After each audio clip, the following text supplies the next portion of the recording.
Hey everyone, Gil here at GrayManPrepping. On this episode of Your Prep for Today, I want to talk to you about light bulbs. First, if you haven't had a chance to subscribe, please click the subscribe button down below, and don't forget to ring the notification bell. Also, thumbs up, please. Helps me out with YouTube's analytics. All right, light bulbs.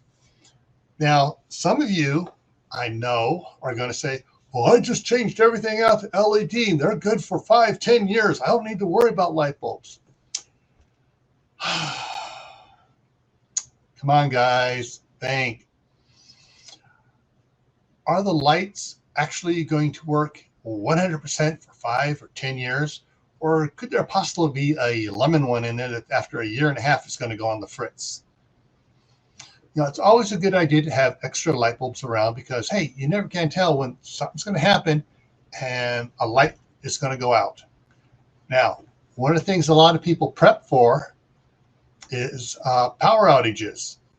And if there's a power surge, the little circuitry in that LED light bulb, if it gets hit by a surge, say a car hits a power pole down below and there's the wires hit and everything, and you get a spike, it can fry out the little circuits in your LED light bulbs. And yes, there are circuits in your LED light bulbs.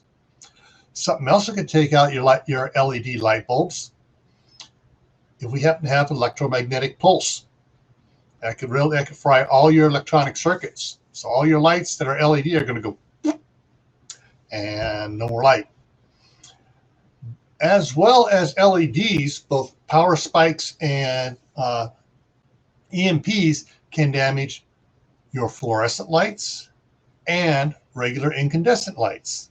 So whatever type of lights you have, get extra.